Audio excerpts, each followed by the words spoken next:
Hello, everyone, and thank you for joining us on our second episode of Behind Procurement podcast.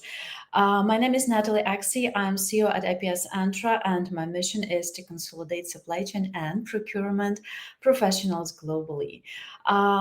On our episode today, is usually we are going to discuss some trends from procurement industry, some from freshly published articles, a little bit of statistics, and of course market trends. Topic of today's topic and title is procurement as a key function to drive investments, how procurement governance protect investment returns. So what is my main idea? Business and gambling are very close, and there is only one difference for me personally. In gambling, you hope. In business, you control. And if you cannot control your business, if you cannot control your investment, if you cannot control budgets and procurement, it's not business, it's gambling. So, what should we do as business owners, as investors, as procurement professionals, as chief financials, chief operations officers, C-level, and procurement supply chain professionals to make sure that we are running business and not gambling? To discuss that topic, I invited two excellent experts. First of all, it's Adam Basson. Adam Basson is supply chain and procurement expert with experience working in many successful international projects. He is Chief Executive Officer at FlexChain and President and Council of Supply Chain Management Professionals at South Florida Roundtable. Thank you so much for joining us, Adam. Great to be here with you. Thank you. And our second expert is Sajjadul Mawla. He is a seasoned procurement professional with a decade of direct industry experience. Currently, he's also Chief Executive Officer at Entech Consulting and Professor of Supply Chain at George Brown Polytechnic in Toronto. Thank you so much for joining us, Sajjadul. Thank you, Natalie, for inviting me today. Thank you. So before we're moving forward, short question. Is everything fine with connection? We can move forward? Okay, great, great. So thank you so much for joining. And our first thing we are going to discuss, actually, I usually like to start with numbers. I usually like to start with statistics. And just recently, a week ago, we did a short poll on my LinkedIn account. And I asked procurement and supply chain professional to answer this question. When your organization commits to a major investment, when is procurement involved? And 44%, which is actually a nice number, told that procurement is involved before the decision. 25% after the budget is set, 19% only at final sign-off, and 13% only after the fact, which means that 44% of organization, or 44% of projects, procurement is involved in advance. 56 means that procurement is involved a little bit later or very often too late. So, gentlemen, would you like to comment on the statistics? Do you agree with that? Is it the same that you see actually in real life, in real industry? Yeah. So one thing that's interesting is, I find that different companies and different organizations sort of see procurement or define procurement differently, right? Where some organizations, really kind of have this concept of strategic procurement and how we're kind of thinking of it, as a core to our strategy of sustaining the business. And they have kind of a multi-layered process for doing that. And other businesses have a very procurement is something you do. You figure out the supplier once you figured out everything else, right? We just embed it in the different teams, and everybody buys their own software, and it's kind of a different procurement silos, right? So I think how folks will answer this question just depends on what sort of bias about procurement that organization comes from. Mm-hmm. Thank you so much. Thank you so much. Yes, yes, I agree with Adam. So basically, that poll is showing how the investment decisions are made. So basically, what you see, the procurement is not called at the beginning of the decision. So if you're putting in the table earlier, then definitely it shows your maturity in decision making. So I would simplify the poll into two categories. So 44% of the organizations, they are putting procurement in the table before the decisions are made, and 56%, this is a big number basically. So I think it's more than that. Many of the organizations, they engage procurement at the very late level, so that the consequence is cost overrun, schedule delay. You'll see many things, the consequence. So that shows maturity, and the 56%, they need to work on the procurement strategy and the procurement operations as Thank you so much. And to agree even more with what you say, with your comment, let's discuss article published by McKinsey. This article was published a little bit less than 1 year ago, and it's about accelerating the delivery of tech-focused capital projects. But main idea is procurement. How important is procurement in every stage of investment, every stage of business, and especially if you're speaking about capital investment.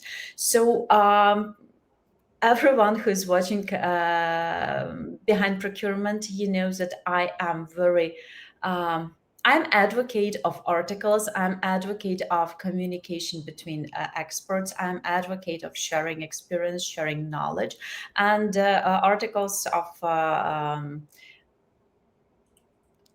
thought leaders like McKinsey is very important for that. So let me also mention authors. We have to pay credit to them. So Bill Weissman, Matthew Dassett, Piotr Pikul, and Cassie Barlett. I hope that I pronounce their name properly. This is international team working on this article, and let's discuss it today. So, according to McKinsey analysis, focusing on contracting and capital procurement to more efficiently deliver assets has the potential to capture cost improvements of 5% to 15%. And if I'm speaking about only North America, and today's team, and again, Adam in South Florida, Sajjadul Toronto. So we have North American representation here. So in North America alone, construction spending is around 3 trillion. Right. So, Sajjadul, my question to you will be, so you spend most of your time helping organizations in both CapEx and OpEx procurement and operations improvement. How can you comment on the previous statement on the huge waste which McKinsey actually point out? Basically, these numbers are not surprising to me. So I believe in many countries, if you go to South Asian countries, the numbers could be bigger than that. So 5 to 15% cost improvement potential is a real number. So just solely on North American construction market, it's a $3 trillion market. At the same time, the cost saving that is in the table is 150 billion to 450 billion dollars. So which is not a small number. We need to think of it. It is a GDP of a mid-sized country in globally, right? So why this is happening? The cost overrun we are seeing, because in capex, if you look at the capex, in capex we are not buying something to consume, right? So we are buying something to build something that is going to add value for decades, for years, for the people, for the country, right? So any wrong decision, any delay, any cost overrun can have severe consequences, because every penny paid for these infrastructure projects, mostly in capital expenditure projects, so this is a people's money. So you should have governance on that. And sometimes you'll see the lack of right structure in procurement. I call it, always I call it SSO, because if the procurement is not structured, if the procurement is not standardized, and if the procurement is not optimized, you'll see that kind of failures in mega projects.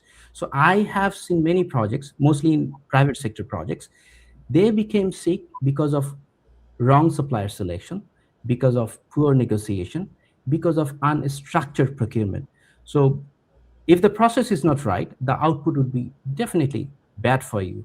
The output is not going to satisfy all the requirements, in terms of the customers, in terms of the stakeholders, in terms of the project owners, whatever you take. right?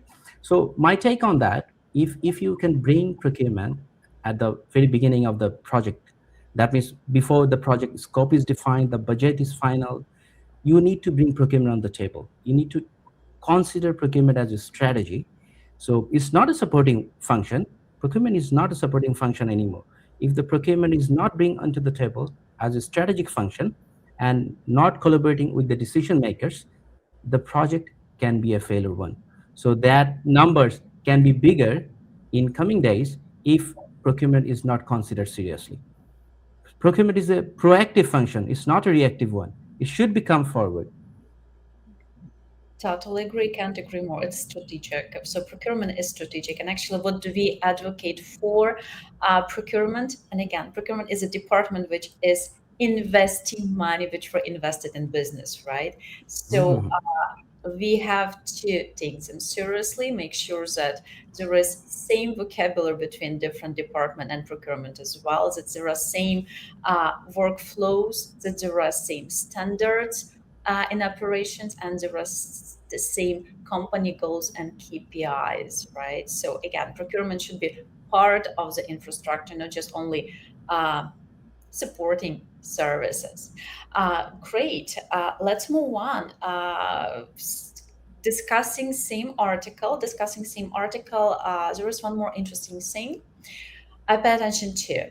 And McKinsey articles say during the past 2 years, rising demand and variable supply have resulted in price volatility, and across construction material with cost shifts of more than 30% for everything from steel to copper, concrete, and many, many, many others. So, Adam, um, you have a lot of experience, and you used to be responsible for procurement and sourcing in many in organizations. So what is your experience in being involved in capital investment project with the responsibility to enable high ROI? How can we, by making procurement more efficient, right? And again, 30% cost, we have a lot of room for improvement here. So how can we make procurement responsible, and how can we improve procurement to be more efficient in bringing ROI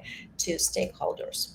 Yeah, I mean, so I had, I'd actually, uh, in the past, I've worked at a company that um, had undergone a massive merger, right? So it was two massive consumer goods businesses that came together and basically formed one omni business with, many, many, many brands underneath it.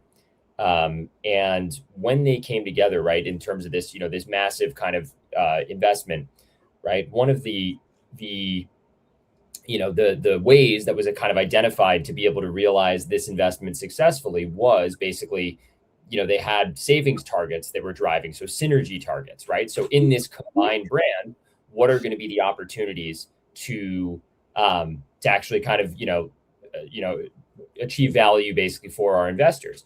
And procurement was the single biggest driver of where they found that there was opportunity in terms of savings, right? In terms of for the whole business, in terms of synergy, a significant, right? And they actually had a multiple nine-figure procurement target, right? In terms of savings to be achieved across the business. And really, this was a business that had, 16 divisions and, dozens upon dozens of brands, right? And how do you sort of organize that across a whole enterprise?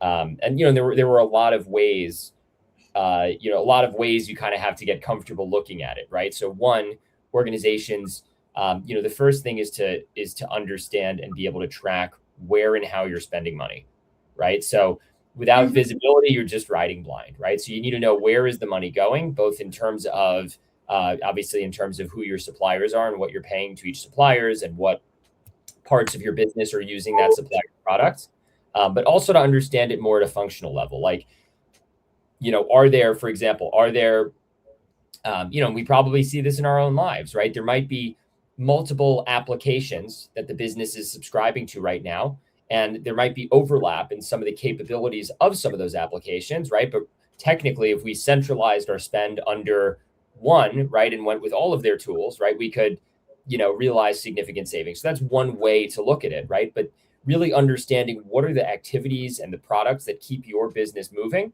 what's their relative level of importance to the business, and in terms of dollars spent, in terms of value to customers, et cetera, right? And also, what is their relative rarity in the market, right? Is there a lot of competition, or is it really you're kind of locked into just one or two players that are out there, right? So I think it really to realize the investment, right? There's a whole theory on it, right? And there's a whole academic papers and processes, right? But it starts with really just understanding your spend and how it impacts your business. Thank you so much for commenting on it. Thank you so much. And I'm happy to hear that there are experts who can share successful case studies, right? Like how can we do it properly? Because it's very important to learn from those who know how to do it right. Great, let's move on. There is one more article I would like to read with you today. And this is procurement in capital projects where investments return are won or lost. And I'm happy to say that this article was published by APSentra. You can read it on our website, and the authors are me and Sajjadul Mawla. So thank you so much, Sajjadul, for co-authoring this article. Thank you so much for investing your time, investing your ideas, and the most important, your experience creating this article. And why was it important? We are in APSentra advocating this idea that spend management, spend governance is one of the most important tools to protect investment returns. And procurement in capital project is the government of supplier selection, committed spend, change orders across the full project life cycles, and it determines whether approved capital investment deliver its model return or it does not. So we believe, and it is proved by data, that procurement can significantly improve modeled ROI. Thank you so much again, Sajjadul, for investing your time in creating this piece of knowledge. And first of all, let me ask you next question. Can you please comment on what the main idea you wanted to deliver to the audience? Okay, first of all, thank you very much, Natalie. It was a pleasure working with you on this work, on this article. So, what we try to focus on is procurement governance. So, we see in projects mostly when the budget is locked, the governance comes afterwards, right? So in process procurement, so what we have to focus on is spend governance. That means Adam mentioned about the visibility, where your money is going on. So in project, budget is locked. After that, we are not being so meticulous on how we are spending that money, right? So throughout the project life cycle, if you cannot ensure governance, if you cannot ensure visibility of your spendings, if you cannot ensure the supplier performance, it is difficult to make the project successful. So capital investment is not protected at the moment of approval. It is basically protected throughout the project life cycle. How your money is being spent, how your money is spent to add value to the project, and throughout the project life cycle. So in any uh, what I experience in manufacturing projects. So when we lock a capex procurement for the capital machineries, right? So we are happy on that. Okay, we are good. We are locking. We got a good price. Now the main activities comes basically how you are going to execute this process, how you are going to execute these procurement. That is why I talked about structuring the procurement. That is the SSO framework. So the procurement should be structured. The procurement should be standardized. That is, first you have to define the governance baseline. That means who is taking the sourcing decisions, who is authorized for the procurement, how the supplier performance KPI is met or not. So how everything is set, the structure is set, then you can go for the next level. That is how you can do the benchmarking on that. That means you have to ensure consistency in your procurement performance, in your supplier performance. That means you are extracting the maximum value out of your procurement, out of your budget, out of your spending. Then the next phase in the framework that we optimization of your procurement. That means you have to work on maximization of your value that you're getting from the procurement, that you're getting from the purchase. That means the machineries you are getting, are you writing the right SLA with the contractor? Are you managing your contracts rightly, or are you getting your products on time? Are you making sure that you're getting all the products in the right time and the right condition? So many other things actually involve after the decision is made. So what I want to convey, the procurement is a function that should be considered at the very strategic level. So when you're thinking of a project, when you're trying to lock a budget for a project, so bring procurement in the early stage, put them in the table so that you can get the market intelligence, you can have the market knowledge, you can have the ideas, what are the substitutes in the market, even what are the competitors doing. You get all the informations, you get all the insights. It's easier to make the right decisions for the procurement team, for the decision makers as well. So procurement team should sit at the CXO level with the decision makers so that the project is not going to be a failure one. So you can save money, you can get more value out of the project, and you can save time as well at the same time. Okay, can't agree more, of course. Let's model next situation. So, from strategic point of view, everything was right properly. Analysis, procurement is involved at the beginning of project, but speaking actually, reading your words here in this article, capital project is approved once and governed every day thereafter. The gap between those two facts is where returns are lost. So even if you have perfect strategy, and it happens very often, right? Because again, most people in business, especially if you're speaking about capital investments, they're smart. Strategy is usually really good. At least when they approve it, it really makes sense. But let's speak about this gap between. So basically, the gap is in between the investment discipline and the execution discipline. Mhm. So investment decisions are going through a lot of scrutiny, but when it comes to execution, it's not going through a lot of scrutiny.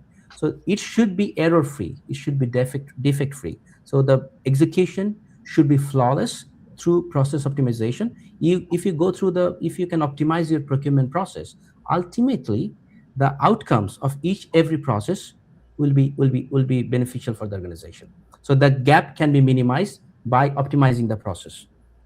Thank you so much. Adam, probably same question to you. How do you deal with this gap between perfect strategy and after that, I will not say poor execution.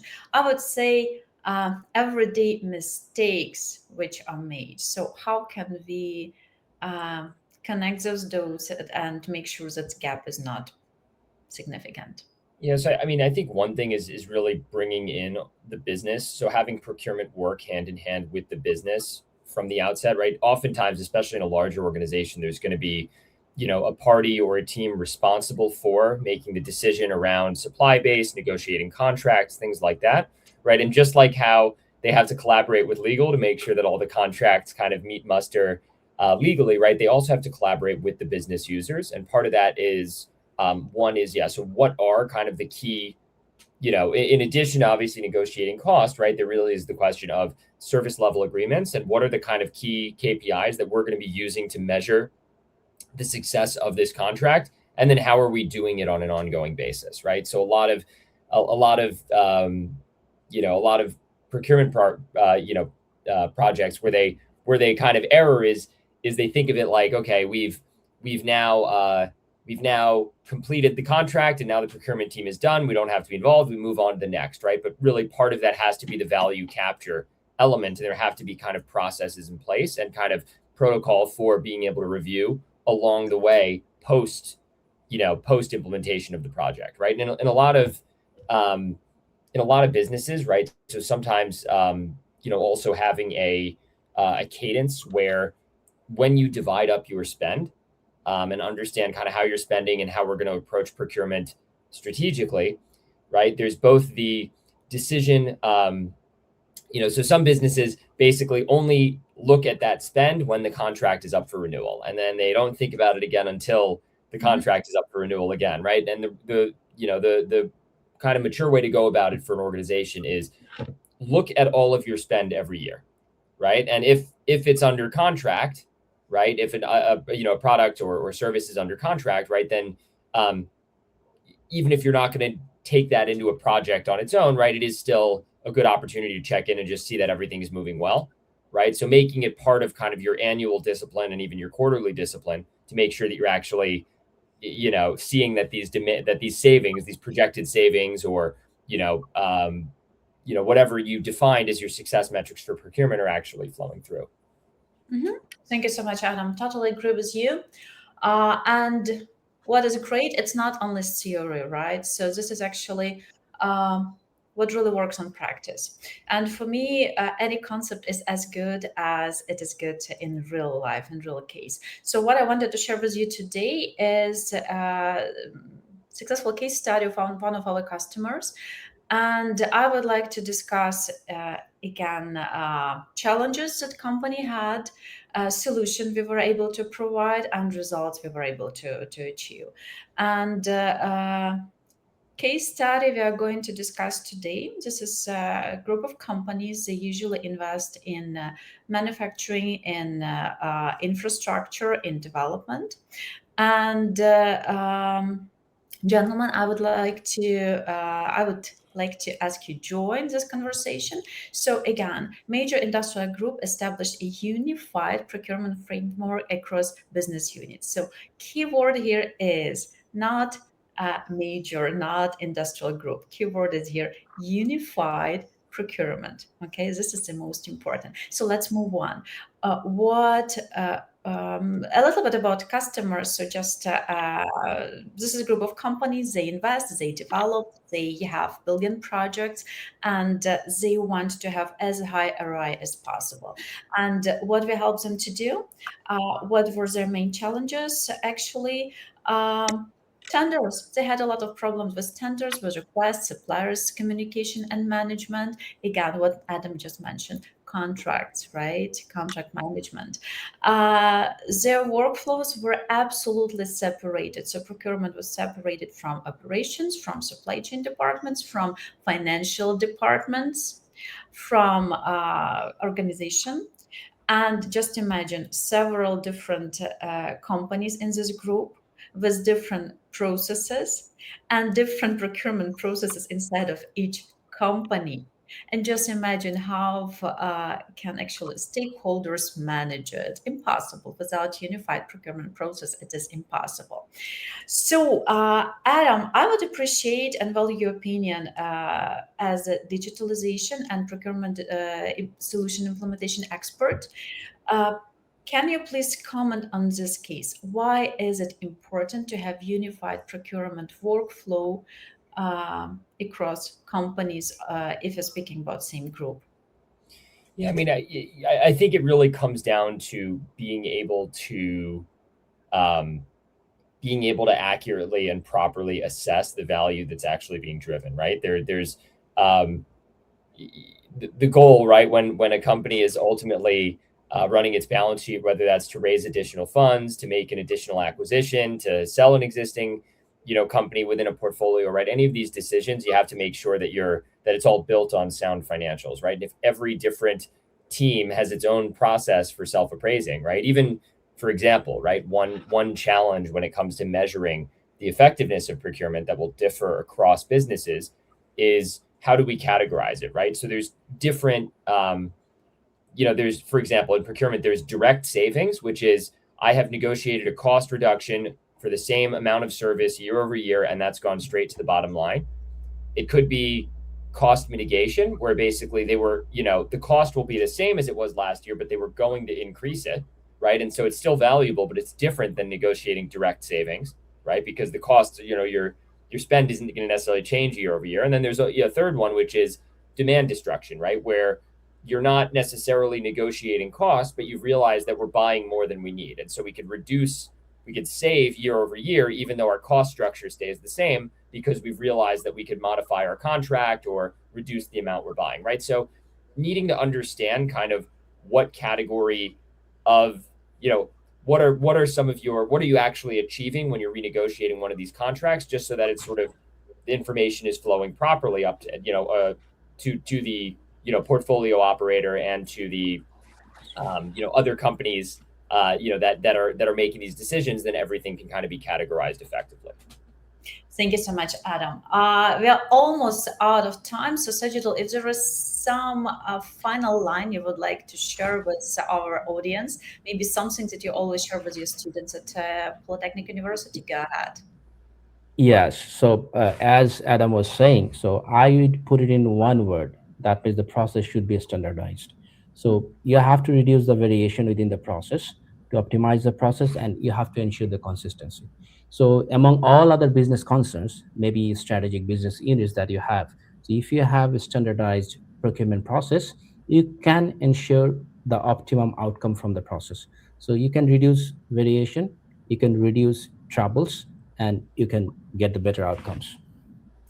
Standards, same standards for all companies inside of same group and all departments inside of the company. Thank you so much, Yes. John. Thank you so much for joining me, Adam. Thank you so much, Sajjadul. And let me remind everyone that we are having a live stream behind procurement every second Thursday at 10 a.m. EST. We discuss statistics, procurement industry statistics. We discuss case studies. We discuss recent articles, and we discuss industry trends. So please join us every second Thursday, and I'm happy to create those interesting conversation with experts for you. Thank you again for joining, and talk to you soon. Thank you, Thank Natalie. you. Thank Thank you. you. Take care.